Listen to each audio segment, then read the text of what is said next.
Hello students, welcome to the Sindh board lectures by Sanjay Om in ninth biology. आज हम जिस experiment को डिस्कस करने वाले हैं उसका नाम है पॉस्चर एक्सपेरिमेंट, और ये बायोजेनेसिस एंड अबायोजेनेसिस का जो कॉन्सेप्ट था उसका थर्ड एक्सपेरिमेंट है। पहला एक्सपेरिमेंट रेड्डी ने परफॉर्म किए थे जिसमें 3 एक्सपेरिमेंट थे, उसके बाद नेदम ने अपना एक एक्सपेरिमेंट परफॉर्म किया और उसके बाद पॉस्चर जो है ये थर्ड एक्सपेरिमेंट था। ये थर्ड एंड लास्ट एक्सपेरिमेंट था जिसमें फाइनली ये डिसाइड होना था कि अबायोजेनेसिस का कॉन्सेप्ट करेक्ट है या फिर बायोजेनेसिस का। तो चलें स्टार्ट करते हैं। इससे पहले, और आई होप कि आपने इससे पहले वाली 2 वीडियोस ज़रूर मेरी देखी होंगी जिसमें मैंने Needham experiment and Redi and biogenesis and abiogenesis को डिस्कस किया था। क्योंकि अगर आपने वो वीडियोस मेरी नहीं देखी तो काइंडली वो ज़रूर देखिएगा, क्योंकि उसमें जो कॉन्सेप्ट है वो कॉन्सेप्ट आपको होंगे तभी आपको ये थर्ड एक्सपेरिमेंट समझ आएगा। तो चलें स्टार्ट करते हैं। तो क्या हुआ कि जब नेदम एक्सपेरिमेंट परफॉर्म हुआ और जो भी बायोजेनेसिस के जितने भी बिलीवर्स थे वो एक्साइटेड हो गए। उन्होंने कहा नहीं, हमारी थ्योरी बिल्कुल ठीक है,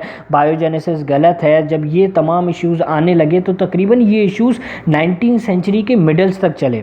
लेकिन उसके बाद जो एक न्यू साइंटिस्ट आया जिसका नाम था लुईस पॉस्चर, और इन लुईस पॉस्चर जो कि एक फ्रेंच साइंटिस्ट थे, उन्होंने अपना एक एक्सपेरिमेंट परफॉर्म किया और एक्सपेरिमेंट परफॉर्म करने के बाद उन्होंने इन दोनों में से एक कंक्लूजन निकाला कि कौन सा कॉन्सेप्ट जो है वो ठीक है, बायोजेनेसिस या फिर अबायोजेनेसिस। तो फिर क्या हुआ कि 1864 में, अब आप खुद देखें कि जो लास्ट एक्सपेरिमेंट परफॉर्म हुआ था, जो नेदम एक्सपेरिमेंट था, वो 1748 का था, और उसके बाद जो सेकंड हुआ डेट इज़ 1864। तकरीबन यूँ समझ लेंगे तकरीबन 100 ईयर्स के बाद जो न्यू एक्सपेरिमेंट परफॉर्म हुआ। इस एक्सपेरिमेंट में क्या किया कि पॉस्चर ने एक कमीशन थी, मतलब एक बहुत बड़ी बायोलॉजिस्ट, डिफरेंट बायोलॉजिस्ट थे, उनके सामने एक कमीशन बनाई, एक बुरी यूँ समझ लें कि एक टीम थी।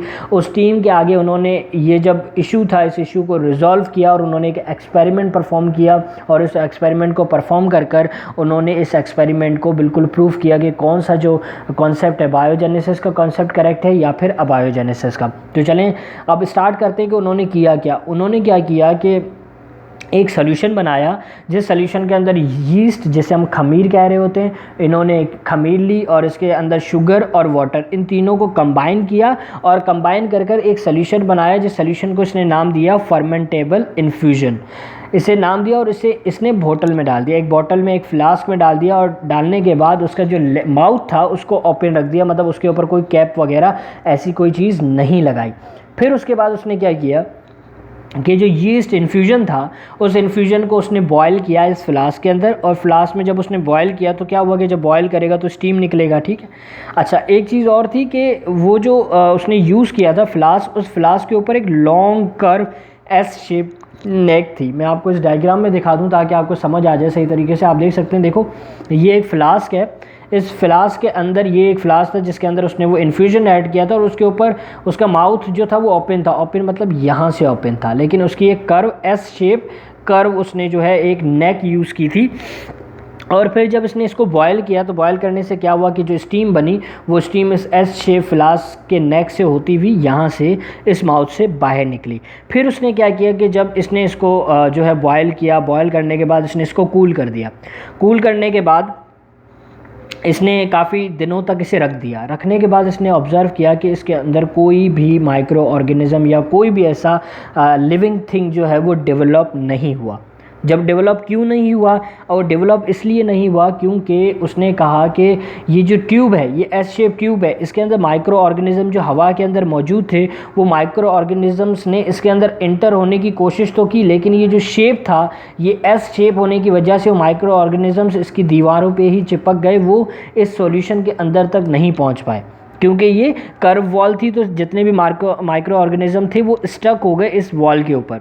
फिर उसने क्या कहा कि इसने इस बात को फिर से मतलब सही तरीके से प्रूव करने के लिए इसने एक और एक्सपेरिमेंट परफॉर्म किया, और उस एक्सपेरिमेंट के अंदर इसने क्या किया, आप देख सकते हो कि इसने ये जो एस शेप कर्व शेप जो इसके पास ट्यूब थी इसको इसने कर दिया रिमूव। क्या कर दिया इसने, इसको रिमूव कर दिया। जब इसने रिमूव कर दिया तो ये ऊपर वाला हिस्सा ओपन हो गया। जब ओपन हो गया तो क्या हुआ कि जो एयर थी वो इसके अंदर जाने लगी, और जो ऑर्गेनिजम्स थे माइक्रो ऑर्गेनिजम्स वो भी डायरेक्ट इसके अंदर इंटर होने लगे। जब माइक्रो ऑर्गेनिजम्स डायरेक्ट इसके अंदर इंटर होने लगे तो इसने ऑब्जर्व किया कि विद इन 48 आवर्स मतलब 2 दिनों के अंदर इसके अंदर माइक्रो ऑर्गेनिजम्स प्रोड्यूस हो गए।